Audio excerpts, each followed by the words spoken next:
Is heart disease the body's response to unmanaged emotions?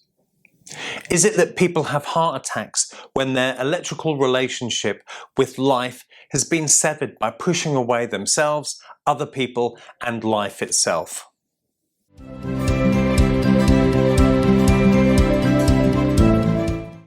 Hi, Christian here from Cardiac Rehab Online, and today we're going to be looking at how the emotions can affect the health of your heart. Your heart is the electromagnetic motor for your whole system. Not only does it keep you alive by pumping oxygenated blood throughout your body, it's also constantly receiving and transmitting electrical currents to and from your environment and throughout your system.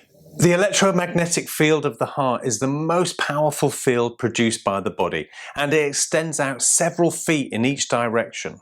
So, when we're within another person's field, we are sometimes, if we're in tune enough, able to detect what is happening in their energy field. For example, have you ever been around someone who is hard work and drains your energy? And then when you're around other people who are happy and positive, you come away from that experience feeling renewed in energy rather than feeling drained. When our bodies and minds are in tune and balanced, we are much more aware of the subtle energies and are able to tune into these intuitive feelings that help to guide us. Simply put, the heart is our electrical connection to life. We're a part of the electromagnetic environment, and the ambient electricity surrounding us every moment is what keeps us alive. Think about this. If someone's heart stops, what do? We apply electricity to jumpstart it. So let's look at heart disease. Now, it's the #1 killer in the world, with an estimated 500 million people with heart disease. And we hear a lot about the role of diet, smoking, lack of exercise, and lifestyle in relation to heart health. But rarely do we hear anyone discussing the emotions that inform the heart beyond the somewhat vague label of stress. So in energy medicine, the heart center governs the physical heart and circulatory system of the arms, shoulders, and hands, and also the lungs and the diaphragm as well. It holds the expression of giving and receiving love, but can also harbor difficult to feel emotions like hate, resentment, grief, sadness, depression, and despair. Now, imbalances in the heart's energy center or chakra can manifest physically as shallow breathing, asthma, shoulder, arm, or hand pain, upper back pain, poor posture, and any number of cardiovascular conditions. So, is it that much of a leap to consider heart disease is the body's response to unmanageable emotions? When we carry emotional burdens for too long, the physical heart gets strained. The heart is strongly impacted by grief, despair, sadness, and hate, and the backlog of these emotions will impair its physical functioning.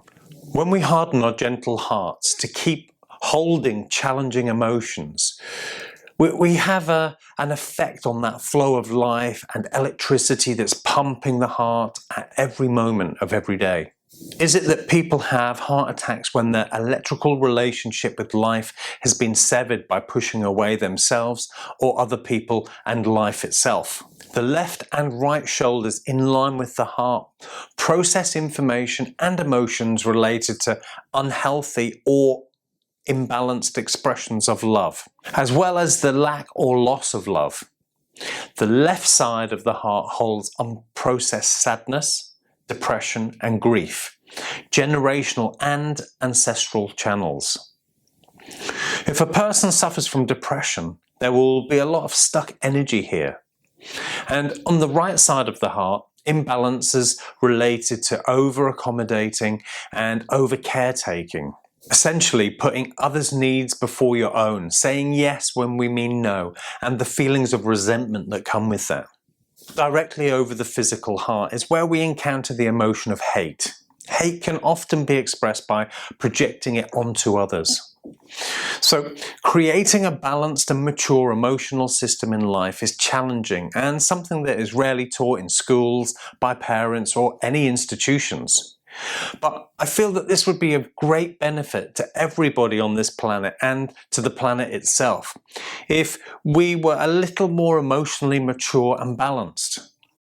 When we have a strong sense of self and strong boundaries in place, we're able to love and care for others in a way that honours the needs of our own being.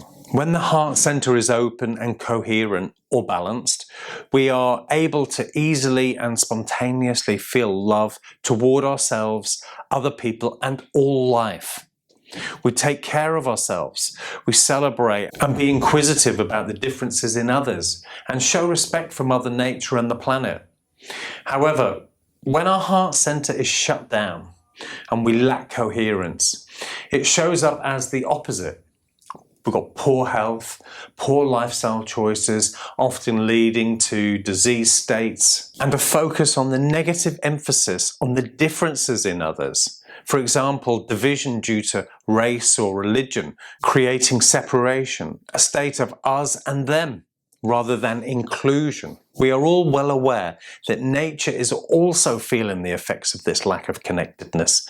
Consider we're the only animal on this planet who isn't living in harmony with its surroundings, with nature. Now, the heart is the driving rhythm of your body. It sets the tone for everything else, and when the heart is in a coherent state, it beats in a rhythmic, consistent manner. And researchers at the HeartMath Institute have studied this phenomenon extensively, tracking the heart rate variability patterns while people are feeling positive emotions like love, gratitude, and joy. They observed that under the influence of positive emotions, the heart rhythm became more consistent and orderly. The rhythm of the heart rate variability generated by these coherent emotions created a perfect sine wave. The best way to get the heart into a coherent state is by consciously feeling love and gratitude and the connectedness of all things, especially those close to us and nature. So join us in part 2, where we'll delve a little deeper into those heart emotions.